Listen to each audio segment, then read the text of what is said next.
Here I have POCO M3 Pro, and today I'm going to show you how to perform virus scan on this device. So firstly you have to open an application which is called Security, then tap Security Scan, tap Agree, and after that it will scan your device for any viruses or something like that.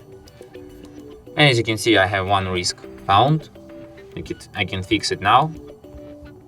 I don't know how, but in any case you can perform the security scan yourself on your device and make sure if you have any viruses or other security issues on your smartphone.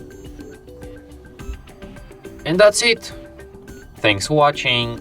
If you find this tutorial useful, don't forget to hit that like button and subscribe to our channel.